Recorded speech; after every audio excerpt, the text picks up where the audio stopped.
Seorang anak pemilik Ponpes Sidikiyah di Jombang, Jawa Timur ini menjadi sorotan beberapa pekan terakhir. Mas Beki, begitu ia dipanggil, ini menjadi tersangka kasus kejahatan seksual terhadap 5 santriwati yang begitu licin menghindari penangkapan polisi. Bagaimana ia bisa lolos dari sergapan dan seperti apa nasibnya sekarang? Kita bahas di Berkas Busur selengkapnya.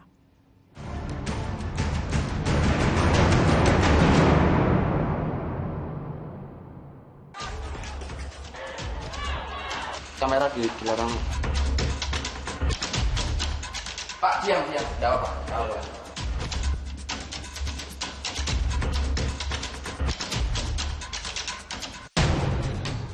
Segera mengeksekusi tersangka yang sudah dinyatakan DPO.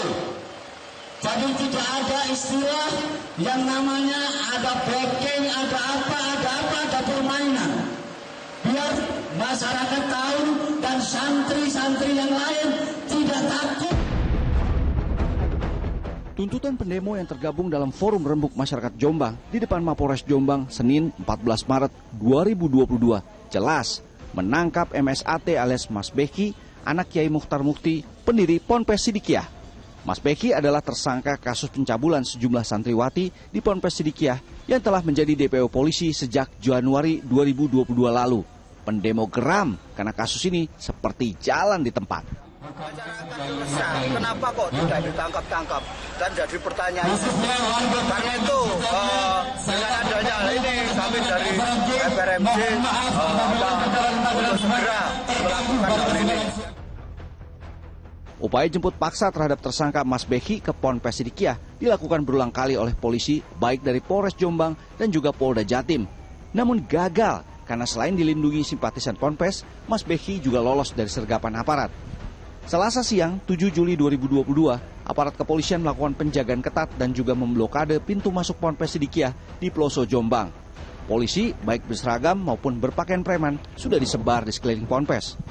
Kapolres Jombang pun AKBP Muhammad Hidayat dengan itikat baik berupaya bernegosiasi dengan Kiai Mukhtar Mukti, pendiri Ponpes sekaligus ayah dari Mas Beki. Kiai Mukhtar Mukti berjanji akan segera menyerahkan anaknya ke Polda Jatim.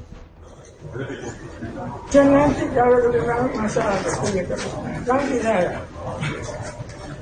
antar ke sana. Antar ke Polda nih Mbak Yai? Iya. Kapan Mbak Yai? Itu habis setelah selesai acara ini. Hari ini? Pelantikan ini. Pelantikan hari. Berarti hari ini diantar ke Polda Mbak Yai? Iya nanti. Mas Beki? Hah? Mas Beki? Iya nanti ya. Tidak usah. Sama.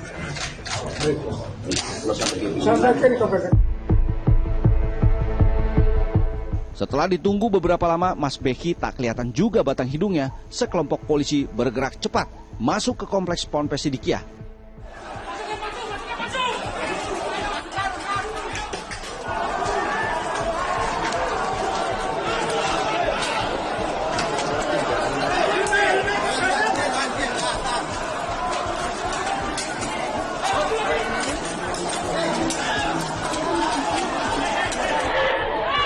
Namun, sebagian massa Ponpes menghadang gerak laju polisi dan sempat terjadi aksi saling dorong.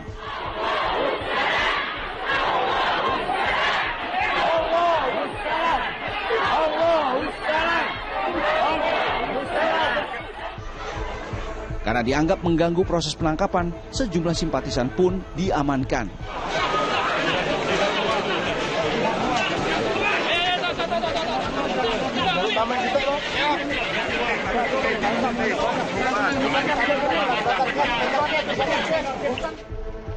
Agar tak terjadi perselisihan dan kesalahpahaman, ratusan simpatisan dievakuasi keluar pondok pesantren dengan truk polisi.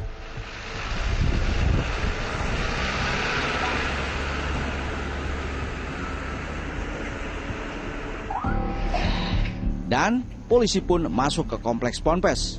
Makin banyak yang masuk. Posisi beliau di teras. Polisi juga udah masuk. Sementara polisi berseragam dan juga berpakaian preman menyisir sejumlah ruangan dan gedung di pondok pesantren yang diduga sebagai tempat persembunyian Mas Beki.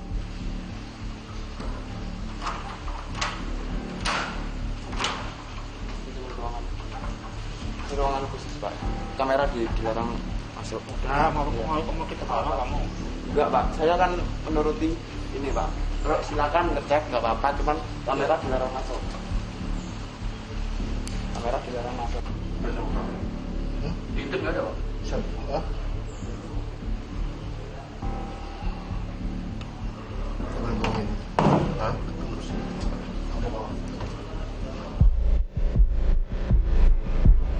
Polisi benar-benar tidak mau kecolongan, memeriksa kemungkinan adanya ruang rahasia.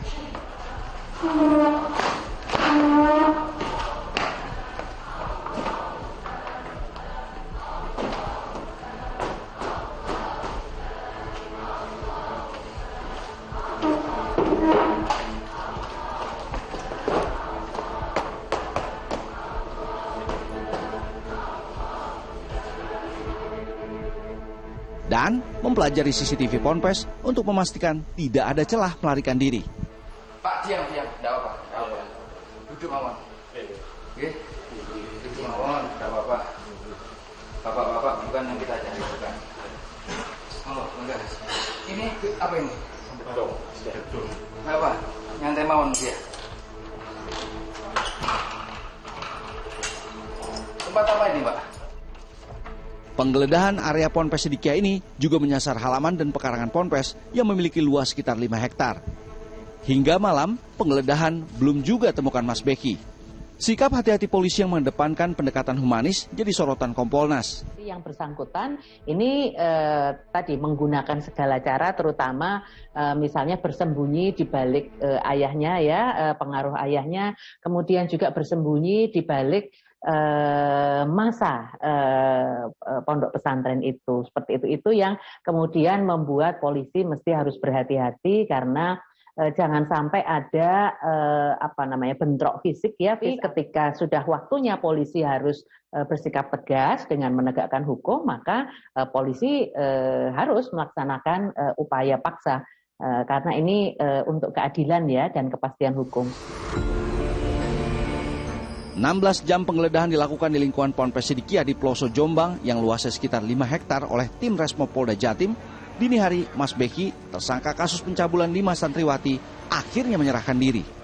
Kami tetap mengedepankan komunikasi dengan pihak orang tua, karena beliau orang yang kami hormati, dan akhirnya pada hari ini yang bersangkutan menyerahkan diri kepada kami untuk ditahap-duakan.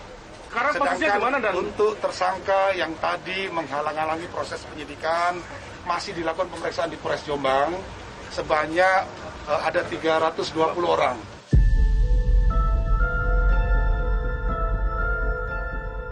Sementara itu, nasib 318 santri Pondok Pesantren Sidikiyah yang sempat menghalangi penangkapan tersangka pencabulan 5 santriwati Mas Beki akhirnya dilepaskan.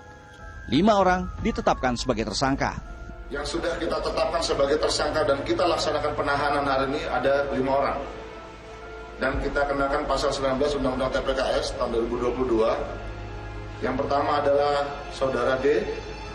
Ini melakukan tindakan menghalangi berupa menabrak kasut kejahatan ras. Bagaimana nasib Mas Beki? Setelah melalui drama penangkapan dan sulitnya tersangka dibekuk, kini akan mendekam di Rutan Kelas 1 Surabaya di Sidoarjo sebelum memulai peradilan atas dirinya Senin 18 Juli 2022. Saatnya para korban kejahatan seksual dari Mas Beki memperoleh keadilan yang adil seadil-adilnya. Masih butuh pembuktian memang, namun ini sekaligus membuktikan tak ada warga negara yang kebal hukum.